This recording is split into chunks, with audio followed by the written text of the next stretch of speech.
Yo no soy de enojarme fácilmente. Me considero una persona bastante tranquila, de las que respiran hondo antes de explotar. Pero lo que hizo mi mamá esta vez fue demasiado. Todo empezó cuando me fui a vivir al extranjero por trabajo. Me ofrecieron una beca de investigación de 1 año en una universidad europea, algo que llevaba años esperando. No quería dejar mi casa sin más, así que antes de irme, organicé todo. Empaqué mi ropa de temporada, mis libros, mi colección de vinilos, mis cámaras antiguas, incluso un teclado MIDI con el que componía música. Todo lo guardé en cajas etiquetadas en mi antigua habitación de la casa de mi madre. Le pedí de favor que las dejara ahí hasta que yo regresara o me estableciera bien y pudiera mandarlas traer. Claro, mi amor, me dijo ella. Esa es tu casa. Aquí estará todo esperándote. Confié en su palabra. No pensé que tenía que ponerlo por escrito. Es mi mamá. ¿Quién le pondría condiciones a su madre? Pasaron los meses. Mi vida allá era exigente, pero increíble. Y justo cuando estaba por cumplir los 11 meses y planeaba la mudanza definitiva, decidí adelantarme y preguntarle si podía abrir una caja y mandarme unos libros. Me dijo que ya no estaban. Pensé que no me había entendido. ¿Cómo que no están? ¿Dónde están mis cosas? Y me respondió con una tranquilidad que me dejó helado. Ay, pues, ya vendí todo eso. Ya no usabas nada. Estaban ocupando espacio. Sentí como si me hubieran dado un golpe seco en el pecho. Me faltó el aire. Me quedé en silencio unos segundos. Mi corazón empezó a latir como si me lo estuvieran apretando. Pensé que era una broma. Mamá, ¿vendiste mis cosas? Sí, no te pongas así, me dijo, como si fuera yo el exagerado. Había una señora que las quería. Aproveché y vendí varias cosas que tenías guardadas. También tu bicicleta vieja, unas mochilas, y ese aparato musical, ¿cómo se llamaba? Ese teclado ese raro. El MIDI. ¿Lo vendiste también? Sí. Estaba arrumbado. Todo eso ya no lo necesitabas, ¿no? Además, con ese dinero compré unas cortinas nuevas para la sala. Quedaron lindas. Me quedé paralizado. No sabía si gritar o llorar. No podía entender que estuviera tan tranquila, como si hubiera hecho una limpieza de primavera. Me llené de rabia, de esa rabia que sube como calor por el cuello. Intenté no perder el control. ¿Y por qué no me preguntaste antes? ¿Por qué no me avisaste al menos? No quería molestarte. Estás lejos, con tus cosas importantes. Además, me pareció lo mejor. Tú mismo dijiste que no sabías si ibas a volver. Eso no era cierto. Le dije que estaba viendo si me quedaba, pero también que quería conservar mis cosas porque eran importantes para mí. No solo importantes. Muchas eran irreemplazables. Mi primera cámara analógica, regalo de mi abuelo antes de morir. Una libreta con letras de canciones. Fotos impresas. Todo eso lo tiró a la basura o lo vendió. Esa noche no dormí. Me sentí traicionado por alguien que se supone que me ama. Pero lo peor no fue eso.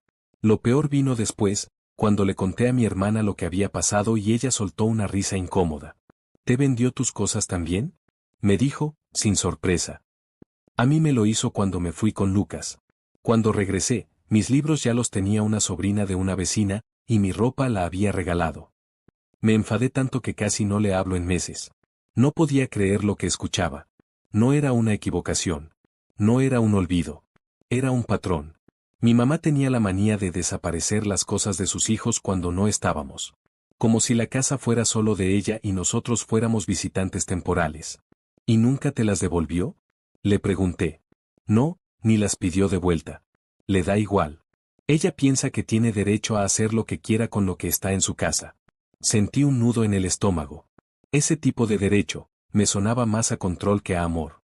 Me puse a revisar fotos antiguas, documentos digitalizados, cosas que tal vez pudiera recuperar por algún lado. Pero había cosas que no tenían sustituto. Se habían ido. Y todo por una decisión unilateral. Decidí hablar con ella de nuevo. Pero esta vez no por teléfono. La llamé por videollamada y le dije que necesitábamos hablar en serio. Mamá, quiero que entiendas que no vendiste solo cosas. Vendiste partes de mi historia, de mi vida. Cosas que me importaban. Me quitaste la oportunidad de decidir qué conservar. Y eso me duele mucho. Ella no dijo nada por unos segundos. Se le notaba incómoda. Luego se encogió de hombros. No pensé que fueras a ponerte tan sentimental por un montón de chunches viejos. Ahí fue cuando me quebré. Porque no era solo por los objetos. Era por lo que representaban. Era por la falta de respeto, por la nula comunicación, por el hecho de que ni siquiera sintiera culpa. Y todavía no sabía que lo que había hecho era peor de lo que pensaba. Porque esa señora que compró mis cosas no era tan ajena a la familia como me hizo creer. Cuando mi hermana me dijo que mamá le había hecho lo mismo años atrás, algo dentro de mí hizo clic. No era un descuido, ni una simple decisión apresurada. Era un patrón. Pero lo que me parecía más enfermizo era la tranquilidad con la que lo hacía, como si ella fuera la única que decidía que valía la pena conservar. Me quedé pensando días enteros en lo que me había dicho. ¿Y si no solo era una cuestión de espacio? ¿Y si detrás de todo eso había algo más? Una especie de necesidad de control, o de castigo encubierto por irnos de casa. Así que empecé a atar cabos. Recordé que cuando me fui del país, ella no se mostró tan emocionada como pensé que estaría. Incluso, me dio una despedida medio fría, con frases como, allá tú, es tu decisión. En su momento lo tomé como nerviosismo o tristeza, pero ahora, empezaba a verlo diferente. Y entonces recordé algo que me hizo frenar en seco. El día que empaqué las cosas, una caja tenía un candado pequeño. Era una caja negra donde guardaba mis cuadernos de composición, mi diario, y algunas cartas de una relación que tuve en la universidad. Lo dejé bien claro, esa caja era privada. No la etiqueté como basura ni como para donar. Solo puse personal, no abrir. Esa caja no solo no estaba, sino que fue una de las que, según mi madre, vendió. Volví a llamarla. ¿Y la caja negra que decía personal? Le pregunté sin rodeos. ¿Cuál? Respondió, haciéndose la desentendida. La que tenía candado. La que claramente decía no abrir. Ah, esa, pues también la vendí. La señora la quiso completa. Yo ni la abrí, no sabía qué había dentro. No le creí ni por un segundo. Y su forma de evitar mirarme a la cara por la videollamada me lo confirmó. Ella sabía perfectamente qué había dentro. Le colgué. No porque me enojara, sino porque sentí una tristeza que me revolvió el estómago. ¿Quién hace eso? ¿Quién abre una caja marcada como privada, revisa recuerdos personales y luego los vende como si fueran chatarra? Pero lo peor estaba por venir. Esa misma tarde, mi hermana me mandó un mensaje con una foto. Era una publicación de Facebook de una conocida de la familia. Una mujer que siempre fue amiga de mamá, pero con la que yo apenas hablaba. En la publicación se veía una cámara antigua. La mía. La reconocí de inmediato porque tenía una correa rota que yo había amarrado con un hilo rojo. La estaba vendiendo. Pedía una cantidad ridícula por ella, como si fuera una reliquia de colección. Y decía en la descripción, herencia familiar, muy bien cuidada. Mi corazón empezó a latir con fuerza. Le escribí de inmediato, haciéndome pasar por un interesado. Hola, ¿la cámara aún está disponible? Sí, me respondió. Pertenecía a la familia. Fue de alguien muy querido. Quise seguirle el juego. ¿De quién? Era de un sobrino de mi mejor amiga. La tuvo muchos años. Pero se fue a vivir fuera del país y me la regaló. Sentí que la sangre me hervía.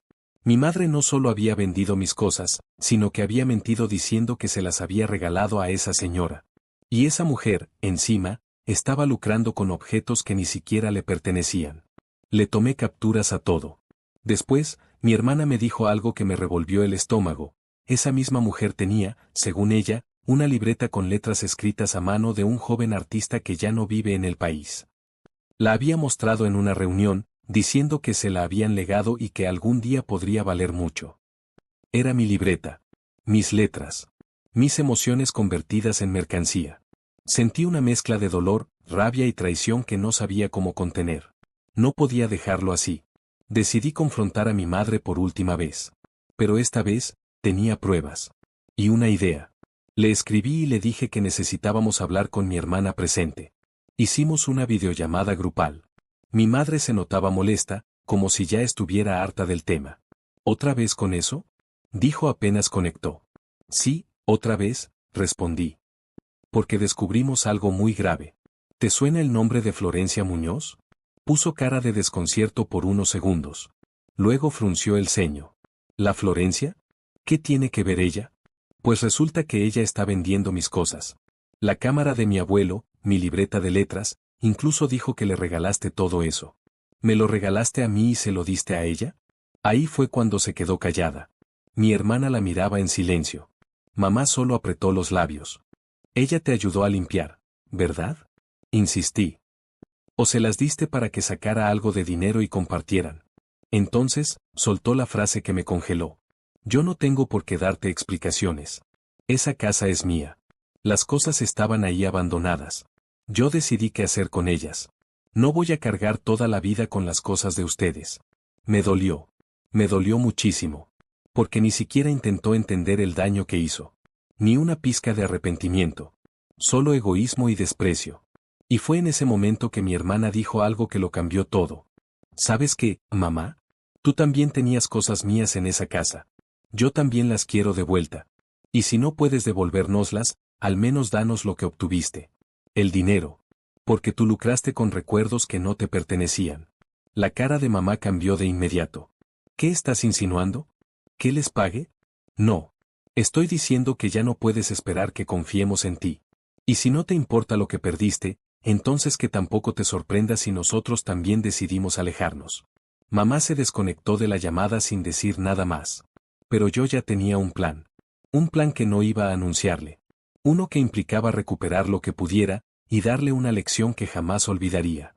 Después de esa videollamada, pasé por varias emociones en cuestión de minutos. Furia, decepción, tristeza, pero lo que más sentí fue determinación. No iba a dejar que las cosas quedaran así. Mi mamá podía creer que tenía todo el poder por ser la dueña de la casa, pero no tenía derecho a vender cosas que no eran suyas, y mucho menos a manipular la historia para justificarlo. Así que decidí actuar con cabeza fría. Lo primero fue contactar directamente a Florencia, la mejor amiga de mi madre, esa que andaba vendiendo mis recuerdos como si fueran baratijas de una subasta vintage. Le escribí por privado desde mi cuenta real. Fui directo al grano. Hola, Florencia. Soy el sobrino del que, según tú, heredaste una cámara antigua. Esa cámara era mía, y tengo pruebas. Me gustaría recuperarla. No me respondió de inmediato. Pasaron 2 horas. Yo estaba que me comía las uñas. Hasta que finalmente contestó. Hola, qué sorpresa. Pues tu madre me la dio. Me dijo que eran cosas que tú ya no querías. Me dio risa. ¿En serio creía que con esa excusa me iba a calmar? Mi madre no tenía autorización para regalar ni vender nada mío. Esa cámara es un recuerdo familiar muy importante para mí. No quiero problemas legales, solo quiero mis cosas de vuelta. Eso la descolocó. Me dejó en visto un buen rato. Luego me respondió. Bueno, algunas cosas ya las vendí. La cámara todavía la tengo, pero la libreta y otros artículos ya no están en mis manos. Sentí un vacío en el estómago. Pero traté de no mostrarlo. ¿A quién se los vendiste? Eso no te lo puedo decir.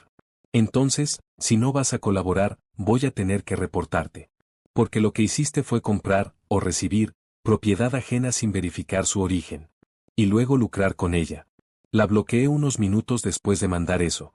No porque tuviera miedo, sino porque ya había conseguido lo que necesitaba, la confirmación de que ella tenía la cámara y que había vendido lo demás. Mientras tanto, mi hermana y yo empezamos a hacer algo que deberíamos haber hecho hace años. Hablar realmente, sin filtros, sin miedo a lo que mamá pensara. Me confesó que durante años había sentido que nuestra madre usaba nuestras cosas para castigarnos. Que cada vez que salíamos del nido, ella respondía borrando rastros de nuestra presencia, como si le molestara que tuviéramos vida propia. Y no solo eran objetos, también desaparecía fotos nuestras, escondía diplomas, incluso una vez regaló un cuadro que le había pintado una tía mía porque no combinaba con la sala. Era su forma de controlar. Y lo más aterrador, creía que tenía todo el derecho del mundo a hacerlo. Fue entonces que surgió la idea. No una venganza directa ni una confrontación agresiva. Algo más, simbólico. Pero que le dejara claro que sus acciones tenían consecuencias. Yo tenía las capturas de los anuncios de Florencia, los mensajes donde confirmaba haber recibido las cosas, y los comentarios de varios conocidos felicitándola por el hallazgo. Tenía suficiente material como para dejar en evidencia lo que había pasado. Pero no quise hacerlo en redes. No todavía. En vez de eso, hablé con mi tía Irma, la hermana menor de mi madre. Siempre fue la más sensata de la familia. Le conté todo, lo que mi madre había hecho, las pruebas que tenía, y cómo nos había tratado tanto a mí como a mi hermana. Ella no sabía nada. Al principio se negó a creerlo. Pero cuando le mandé las capturas, cambió de tono. Esto no tiene nombre, dijo, consternada. Ella siempre fue muy suya con las cosas, pero esto es demasiado. ¿Y ni siquiera te pidió permiso? Nada. Vendió mis recuerdos. Literalmente. Déjame hablar con ella. Le pedí que no lo hiciera. Todavía no. No quería que mamá se enterara de lo que estábamos planeando. Porque lo siguiente que hicimos fue reunirnos con un abogado de confianza. Uno que, afortunadamente, era amigo del esposo de mi hermana. Le mostramos los mensajes, los anuncios, las pruebas. Él nos explicó que, técnicamente, había una línea gris, porque nuestras pertenencias estaban en su propiedad. Pero como estaban debidamente etiquetadas, con intención clara de resguardo temporal, y sin cesión de derechos, había base para una demanda civil. Eso no lo sabíamos. Pero bastaba con una amenaza formal para hacerla temblar un poco. Y eso era lo que queríamos. No queríamos dinero. Queríamos que enfrentara el hecho de que no era intocable. Una semana después, el abogado envió una carta formal, no como demanda, sino como notificación legal, exigiendo la devolución inmediata de los objetos identificables y el cese de la venta o distribución de cualquier otro artículo que perteneciera a sus hijos. Adjuntó capturas, registros de inventario, y hasta fotos de la habitación como evidencia. La carta llegó directamente a la casa de mi madre. La llamó a mi hermana apenas la recibió. Estaba fuera de sí. ¿Qué es esta ridiculez? ¿Me están amenazando con abogados ahora? Yo soy su madre. Mi hermana le contestó con una calma que la descolocó. No es una amenaza, mamá. Es una advertencia legal. Si tú crees que tenías derecho a vender nuestras cosas, nosotros también tenemos derecho a protegerlas. Mamá no respondió. Colgó. Y durante 3 días, no supimos nada de ella. Hasta que el cuarto día, sonó mi teléfono. Era Florencia. Me envió un mensaje corto. Tu madre vino a buscar la cámara. Dijo que debía devolvértela. Te la voy a enviar. Pásame tu dirección. Pero lo más extraño fue lo que llegó con la cámara. Porque junto con ella, venía una caja. Una caja de cartón cualquiera, con cinta vieja, pero que reconocí de inmediato. Era la caja negra. La que tenía candado. La que mamá dijo que había vendido. La abrí con manos temblorosas. Estaban mis cuadernos. Mis cartas. Todo. Y en el fondo, una nota. Escrita a mano, con la letra de mi madre. Perdóname. No pensé que te importaran tanto. No quería hacerte daño. Mamá. No lloré. No me sentí aliviado. Solo sentí una calma rara, como de cierre incompleto. Porque sí, había recuperado algunas cosas. Pero lo que se rompió entre nosotros, eso no venía en ninguna caja. Y aún había algo que no sabía, por qué, realmente, lo había hecho. Y lo que estaba por descubrir, me haría ver a mi madre con otros ojos. Después de recibir esa caja, me quedé un buen rato sentado en silencio. Miraba mis cosas una por una, como si quisiera confirmar que eran reales. Mi cuaderno con mis letras. Las cartas. Un viejo dibujo que me había hecho un ex. Todo estaba ahí. Y la nota. Esa nota que parecía una disculpa, pero no del todo. Porque, a decir verdad, no sonaba a remordimiento. Sonaba a ya déjalo así. Como cuando alguien te da un dulce después de gritarte, solo para que no sigas llorando. Me quedé dándole vueltas a eso por días. Hasta que una noche, mientras hablaba con mi hermana por videollamada, ella soltó una frase que me dejó pensando. Yo creo que mamá no lo hizo solo por deshacerse de nuestras cosas. A veces creo que ella quiere borrar todo lo que no puede controlar. ¿Cómo así? Piensa en cómo fue cuando papá se fue. ¿Te acuerdas? Me acordé. Y sí, tenía razón. Cuando mi papá nos dejó, bueno, más bien, cuando se fue con otra mujer, mi mamá reaccionó de una forma que a muchos les pareció fuerte o valiente. Quemó sus fotos, regaló su ropa, cambió los muebles, pintó la sala. En menos de una semana, parecía como si mi papá nunca hubiera vivido ahí. Yo tenía 13 años en ese entonces. Y recuerdo haber sentido que estábamos pisando tierra nueva, pero también muy inestable. Como si todo lo que se había construido alguna vez en esa casa se hubiera derrumbado de golpe y sin permiso. ¿Y si eso es lo que hace? Continuó mi hermana. ¿Borrar todo lo que le duele? ¿Todo lo que no puede retener? La idea me revolvió el estómago. Tal vez tenía sentido. Pero eso no lo justificaba. Esa misma noche me puse a revisar algunos documentos que tenía digitalizados en una vieja carpeta de mi nube. Entre ellos, encontré algo que me hizo frenar, una copia del testamento de mi abuela. No sé por qué lo tenía, creo que en algún momento ayudé a escanearlo cuando murió. Lo abrí sin mucha intención, hasta que vi un detalle que me hizo abrir los ojos. En una cláusula, decía claramente que la casa donde vivía mi madre, esa misma donde crecimos, no era exclusivamente de ella. En realidad, había sido heredada por partes iguales a mi madre y a su hermana menor, tía Irma. Y lo más curioso era que mamá se quedó con la casa completa después de la muerte de la abuela, sin que nadie discutiera nada. Se me empezó a formar una teoría. Extraña. Incompleta. Pero inquietante. ¿Y si todo esto tenía que ver con eso? ¿Con esa necesidad de poseerlo todo? ¿Y si esa casa no era solo su refugio, sino su imperio? Al día siguiente llamé a tía Irma. Le conté lo que había visto en el documento y, para mi sorpresa, no se mostró ni confundida ni enojada. Sí, es cierto, me dijo. Yo heredé la mitad. Pero cuando mamá murió, tu madre me pidió que le dejara todo. Me dijo que ustedes lo necesitaban más, y que ella se haría cargo. Me ofreció un acuerdo, pero nunca firmamos nada. Fue un trato de palabra. Y con el tiempo, dejé pasar el tema. ¿Y si te dijera que mamá está vendiendo cosas de esa casa como si todo fuera suyo? No me sorprendería, respondió con una tristeza que no conocía en ella. Tu madre siempre sintió que tenía que demostrar que podía con todo. Hasta con lo que no le correspondía. Ahí fue cuando supe que tenía que volver. No por las cosas. No por la casa. Por mí.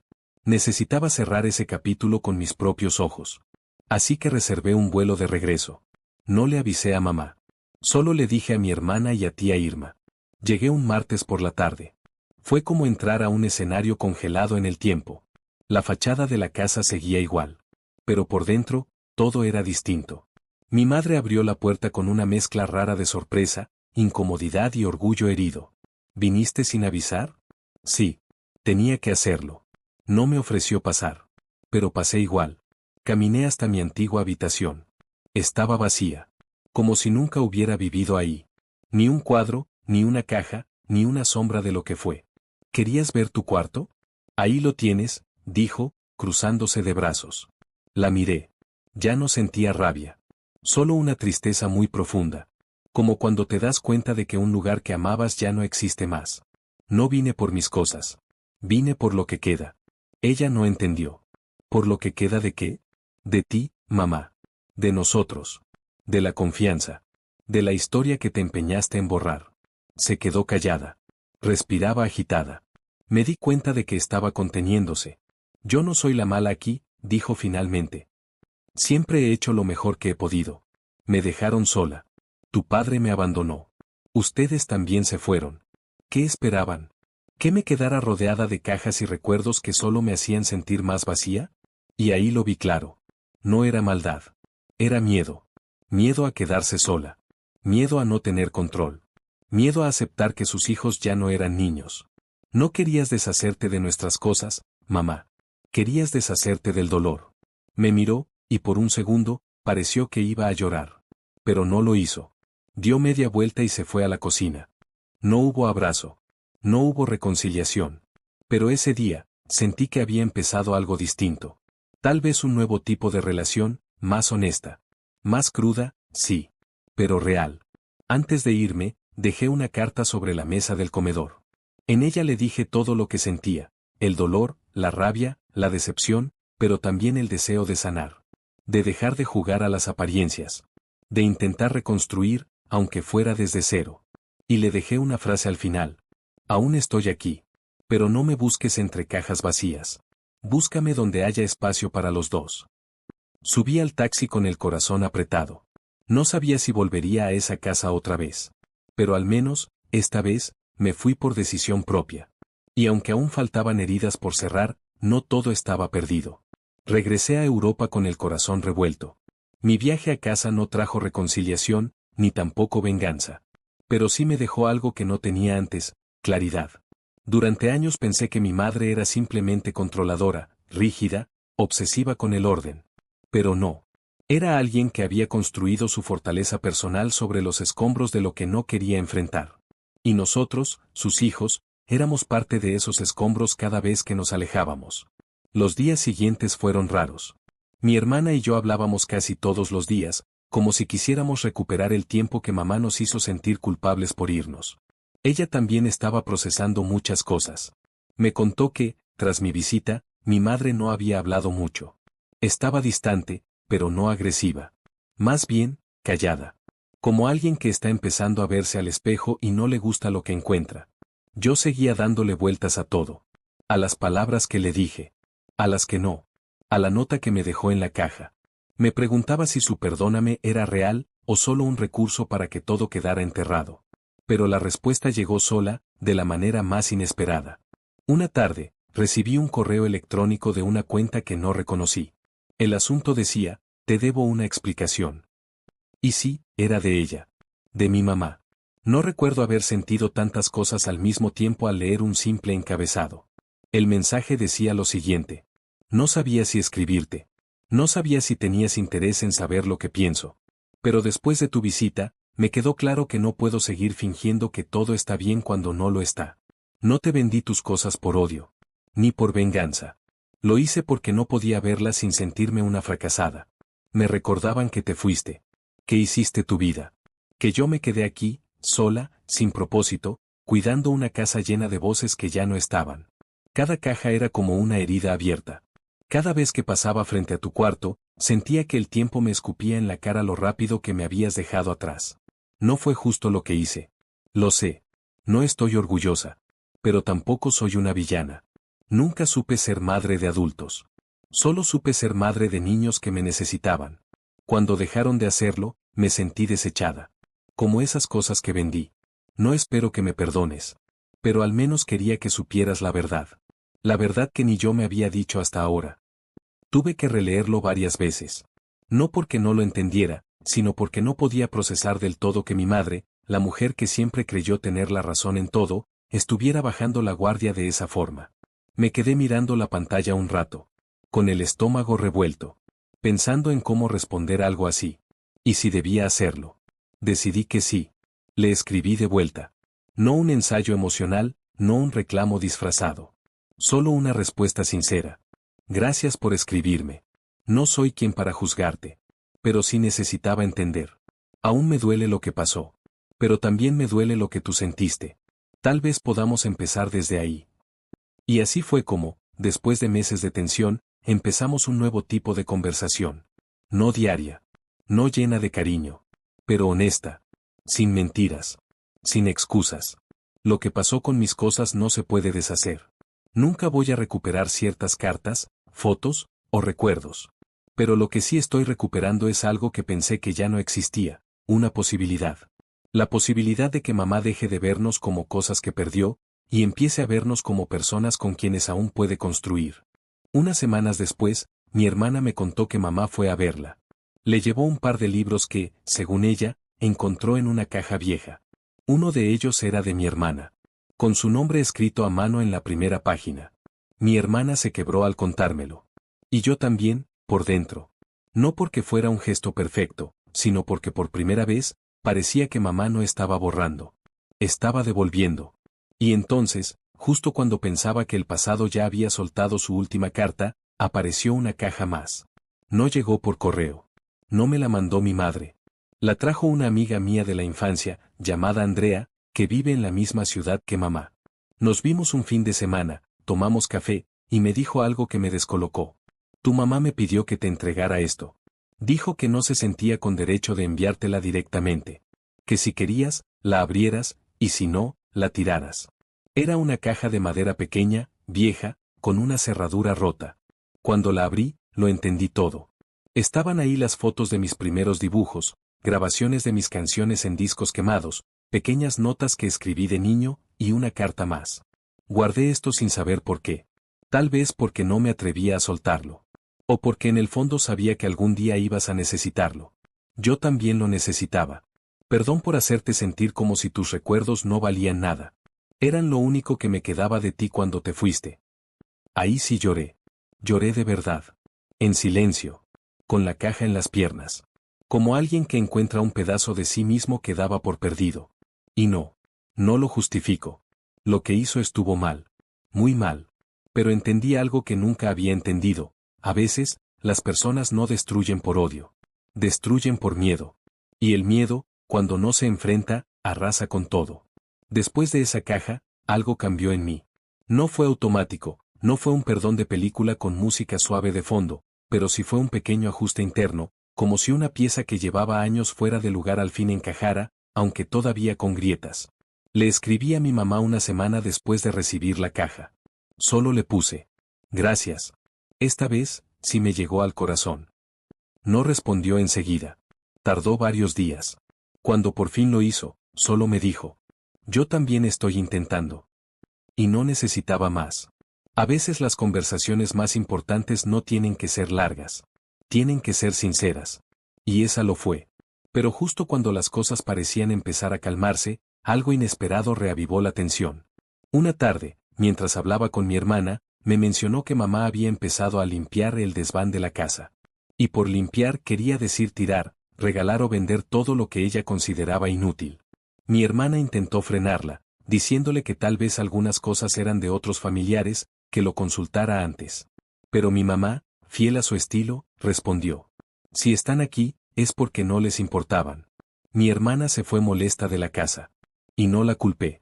Era como si mamá diera un paso adelante, y dos atrás. Yo no podía intervenir directamente desde otro continente, pero sí podía hacer algo.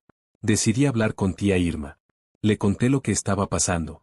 Le dije que mamá seguía actuando como si todo le perteneciera y que, honestamente, temía que empezara a desaparecer objetos que también eran parte de la herencia familiar. Y fue entonces cuando tía Irma me dijo algo que cambiaría todo. Sabes que legalmente tengo derecho a pedir una partición de la casa, ¿verdad? Me quedé en silencio. No lo había pensado en serio. Ella lo había dejado pasar durante años por paz familiar, pero ahora las cosas estaban cambiando. ¿Estás pensando en hacerlo? Le pregunté. No quiero. Pero tampoco voy a permitir que tu madre borre todo sin consultar. Ella cree que porque se quedó sola, puede decidir por todos. Y eso ya no es justo. Esa conversación me dejó inquieto. Por un lado, entendía que mamá tenía heridas emocionales profundas. Pero por otro, lo que hacía seguía dañando a los demás. Su dolor no le daba derecho a arrasar con todo a su paso.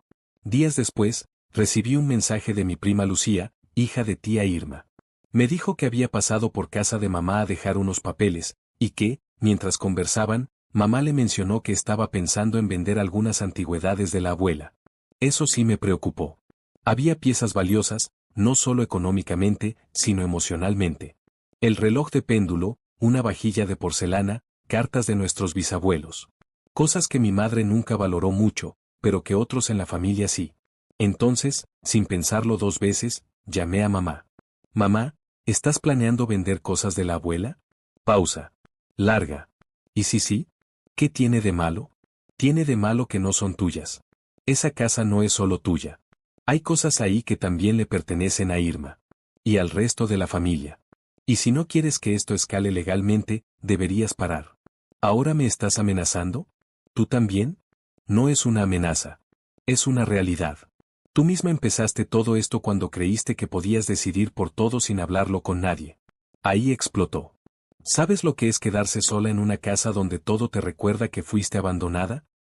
Tú y tu hermana se fueron y yo me quedé tragando polvo y recuerdos. Nadie me ayudó. Nadie. No, mamá, le dije, bajando la voz. Tú no fuiste abandonada. Tú nos soltaste. Cuando decidiste borrar nuestras cosas sin preguntarnos. Cuando convertiste el amor en condiciones. Cuando hiciste de tu casa una fortaleza, y dejaste de ver que ya no éramos niños. Hubo un silencio muy largo. Por primera vez en meses, no discutimos. Solo silencio. Y en ese silencio, entendí que algo había hecho efecto. No intenté presionarla más. Le dije que hablaríamos después, y colgué. Días después, tía Irma me llamó. Su voz sonaba diferente. No sé qué le dijiste, pero tu mamá me llamó esta mañana. Me pidió que fuera a la casa. ¿Y? Me enseñó el desván. Me dijo que si quería algo, que lo eligiera. Que no lo iba a tocar sin consultarme. Me ofreció un café. Me habló con calma. ¿En serio? Sí. No fue perfecta. Pero, fue distinta. Más humana. Esa llamada me dio algo que no esperaba, esperanza. Tal vez no todo estaba perdido. Tal vez mamá estaba empezando a soltar esa necesidad de control. Tal vez, estaba dejando espacio para reconstruir. Semanas después, recibí una última sorpresa. Un paquete pequeño. Sin remitente. Dentro, un sobre con una foto. Era una de mis favoritas, yo con mi hermana, cuando éramos niños, acostados en el sofá con mi madre. Ella en el centro, abrazándonos a los dos, sonriendo de verdad. Detrás, escrito a mano. Gracias por no irte del todo. Y ahí entendí algo que me costó meses ver con claridad, no todo se puede recuperar. Pero a veces, lo que se empieza a reconstruir, vale mucho más que lo que se perdió. Después de esa foto, supe que habíamos llegado a un punto de inflexión. No era un final feliz de película. No había abrazos bajo la lluvia, ni lágrimas que lo curaran todo. Pero sí había un nuevo comienzo, uno más honesto, más frágil, pero real. Con el paso de los meses, mamá empezó a cambiar pequeños hábitos. No cosas grandes. No de un día para otro. Pero empecé a notar señales. Me escribía por su cuenta de vez en cuando. A veces solo un ¿cómo estás? Otras veces me enviaba una foto de la casa, del jardín, de alguna receta que había intentado. Yo respondía. No siempre con emoción, pero sí con disposición. Porque ahora entendía que ambos estábamos aprendiendo. Mi hermana también notó el cambio. Dijo que mamá incluso le pidió ayuda para reorganizar el cuarto de invitados, donde antes estaba mi antigua habitación. No como una forma de borrar lo que hubo, sino de volverlo funcional sin destruir el recuerdo. No me enojé esta vez, me dijo mi hermana. Fue la primera vez que me pidió ayuda en lugar de decidir sola. Y en esa frase estaba todo, pedir ayuda. No imponer. No controlar. Fue también mi hermana quien me propuso lo que vendría después. Algo que, sinceramente, jamás pensé que aceptaría. ¿Y si venimos a pasar las fiestas allá? Solo unos días. Los tres. Mi primer impulso fue decir que no. Que después de todo lo que pasó, no estaba listo para sentarme a cenar como si nada. Pero luego pensé, tal vez no se trata de fingir que nada pasó, sino de ver si podemos empezar a convivir con lo que pasó. Sin ignorarlo, sin que nos consuma. Acepté. Volví a casa por primera vez en mucho tiempo sin rabia. Con cierto nerviosismo, sí, pero también con un poco de esperanza. Mamá nos recibió en la puerta. No con lágrimas ni dramatismo. Solo abrió la puerta, sonrió con torpeza y dijo: pasen. Preparé su postre favorito. Mi hermana le llevó una planta para el jardín. Yo le llevé un álbum con algunas fotos nuevas, impresas. Se lo entregué y le dije: para que no tengas que buscar entre cajas. Mamá lo tomó sin decir nada. Lo abrió, vio una foto mía en mi nuevo apartamento, otra con amigos, otra con mi hermana y sus hijos. Sonrió. Cerró el álbum. Y dijo algo que nunca imaginé oír de su boca. Gracias por seguir dejándome ser parte de sus vidas. Esa noche cenamos los tres. Hubo silencios incómodos, chistes que nadie entendió bien, y un par de momentos tensos. Pero también hubo risas. Recuerdos. Y una sensación que no tenía nombre, pero que se parecía mucho a la paz. Después de eso, no volvimos a ser una familia perfecta. Porque nunca lo fuimos. Pero sí empezamos a ser una familia consciente. Que reconoce sus heridas. Que no se oculta tras el yo soy así para justificar el daño. Hoy, cada vez que hablo con mi mamá, siento que estoy hablando con una mujer diferente. No nueva. Pero sí más sincera. Más humana. Más capaz de decir me equivoqué. Yo también cambié. Dejé de idealizar. Dejé de esperar que las cosas fueran como antes. Porque a veces, sanar no es volver atrás, sino aprender a avanzar con las cicatrices a cuestas. Y aunque todavía me duele haber perdido algunas de mis cosas, mis cartas, mis fotos, mi libreta original, entendí que lo que realmente necesitaba recuperar era mi voz. Mi derecho a ser escuchado. A poner límites. A no permitir que el amor se vuelva excusa para el abuso. Esa voz ya no me la quita nadie. Así que si llegaste hasta aquí y te preguntas si hice bien en confrontarla, en exigir, en no callarme, mi respuesta es sí. Porque a veces, hasta una madre necesita que sus hijos le enseñen que el amor no significa aguantar todo. Y si te estás preguntando si fui el malo por defender mis recuerdos, por exponer sus errores, por obligarla a mirar su reflejo roto. Bueno, esa respuesta no la tengo. Solo sé que si no lo hubiera hecho, seguiría viviendo como alguien cuya historia fue vendida en cajas por alguien que decía amarlo. ¿Fui el malo? ¿Fui cruel al enfrentarla? No lo sé. Pero fui libre. Y a veces, eso es lo único que uno necesita para poder empezar de nuevo.